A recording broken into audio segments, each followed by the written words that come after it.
c'est-à-dire qui se relance.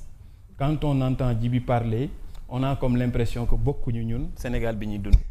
On a comme l'impression que c'est-à-dire en réalité quand il dit c'est dommage que mu nekk économiste wax ci création de richesse dem ba ci biir mu contredire boppam waaye itam mu wax ci économie lu bari te tuddul benn secteur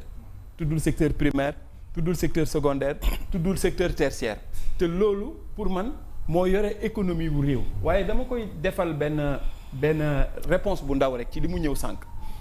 da nga déformer su ma wax dama ne le choix bi gouvernement bi def ñëw toog publiquement wax gaa ñi dañ leen doon nax maanaam dette bi dafa am dette lu ñu leen doon nëbb ci suñu réew j'ai dit que ça c'était un mauvais choix nga ne le format ma ne la kon ñoo bokk li ñuy wax j'ai dit clairement la même chose gis nga Mohamed Sénégal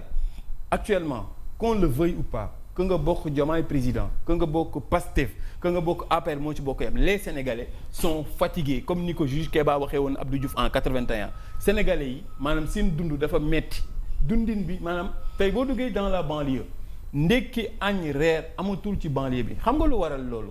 mooy tey def nañ ñoom des choix wax na ko sànq choix yoo xam ni ñoom nee nañ assumé nañ ko Sénégalais yi wàññi nañ dund bi Mohamed 30 000 emplois dans 30 000 personnes la ñu dàq ci 2025 1er mai 2025 lu mësul am Sénégal moo am mooy ñu jëli cercueil tegal ko ministre du travail tey Mohamed bi Ibrahima Mbodj bi nga xam mi ngi doon liggéey di am salaire am par weer kooku nga bàyyi ko fi muy liggéeyee muy am salaire u 150 000 200 000 300 000 moo ko gënal fuuf nga dàq ko ba pare wàññi dund bi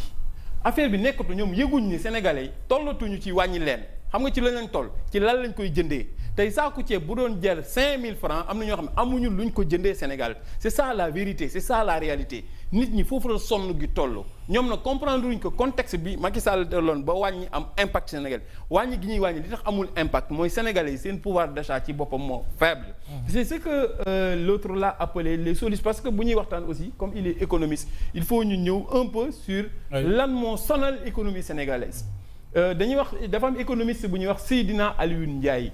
mu bind dans son ouvrage dans son livre l'engouement économique à la page diggante page 140 ba 149 mi ngi fay expliquer ce qu'on appelle le piège structurel de l'économie sénégalaise xam nga foofu lan la fay leeral mu ne économie sénégalaise li ko sonal dëgg-dëgg bokk na ci manque d'interconnexion entre les secteurs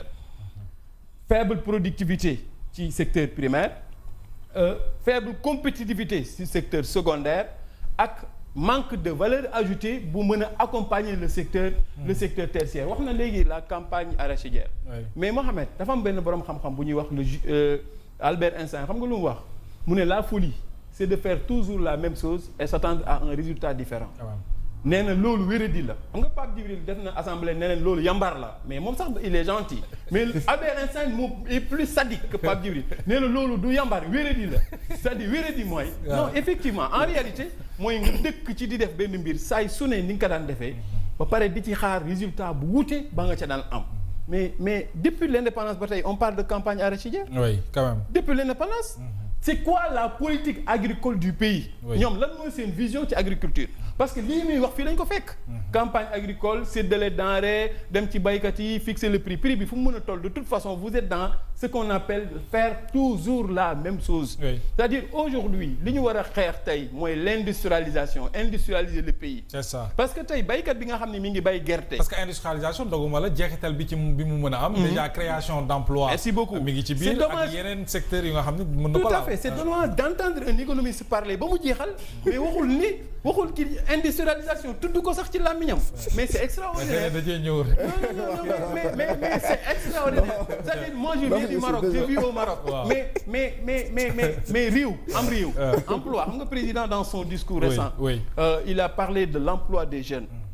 man j'ai envie de lui dire ñoom lii erreur yi gars yi def mooy toujours faire la même chose mooy à chaque fois yaa ngi gëmloo ndaw mi que état moo lay jox xëy état moo la yoreel emploi l'état ne donne pas d'emploi l'état ne garantit pas d'emploi l'état il crée des opportunités d'emploi et les opportunités d'emploi les conditions opportunités d'emploi yooyu industrialisation bu dëgër ak un secteur privé fort moo koy def léegi nag industrialisation boobu ñu ñëw ci tey mi ngi wax campagne arachidière. waaw ci gerte gi. waaw gerte gi. waaw gerte gi bëri na coow nag gerte gi. non mais bëri na coow mais Mohamed bëri na coow te impact am bëriwul. xam nga lu tax quand on prend l'exemple du paysan. je rappelle que depuis l'indépendance Sénégal paysannerie la ñuy def ni ñu doon bayee la ñuy bayee ba tey. mais kañ la ñuy dem ci des vrais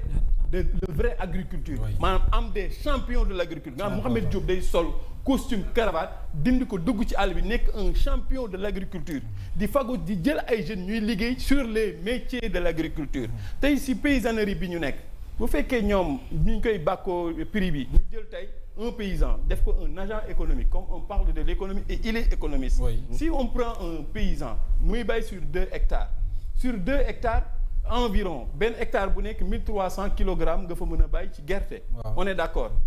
donc ñu ne ñoom ci kilogramme bi ñu koy jaayee 300 francs 300 francs su ñu jëlee ménage rural c'est 7 personnes parce que ci benn kër 7 personnes la alors bu fekkee da nga def bay sur 2 hectares. ñu jaayee ko 300 francs boo ci amee rentabilité ba weer ba 3 mois yi jeex xam nga ñaata la 800 000 francs 800 000 francs 800 000 francs sur un ménage rapidement sur un ménage boo xam ne ça compose 7 personnes xam nga benn nit bu nekk ñaata lay am par weer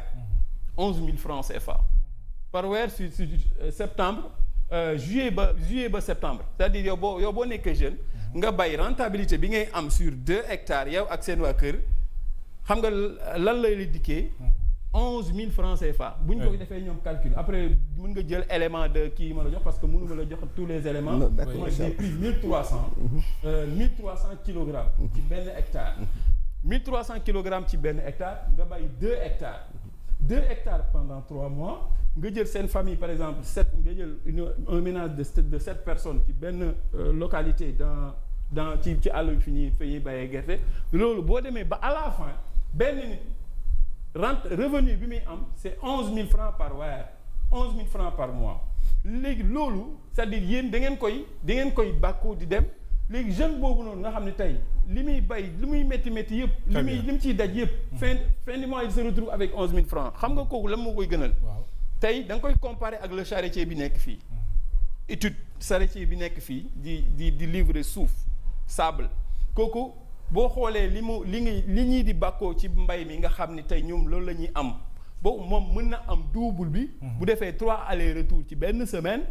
weer bi mën na am 120 000 francs CFA weer bi mais campagne arachidière mën nga koo def ba weer bi dee mais mënoo am yow nit ki 120 000 francs yu dajaloo.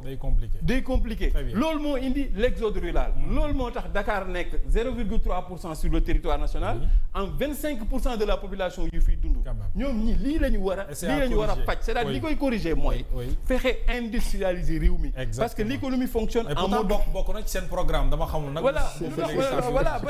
c'est-à-dire. l'économie fonctionne en mode saute-mouton. dañuy dem bàyyi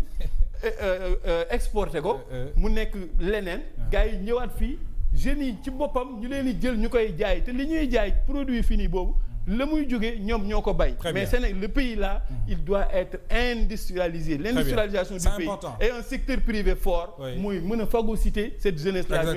ñu am liggéey. foofu la économie war a jëm. daañu ñëw ak yow ci kanam léegi ci lu jëm ci wàllu transparence ak bonne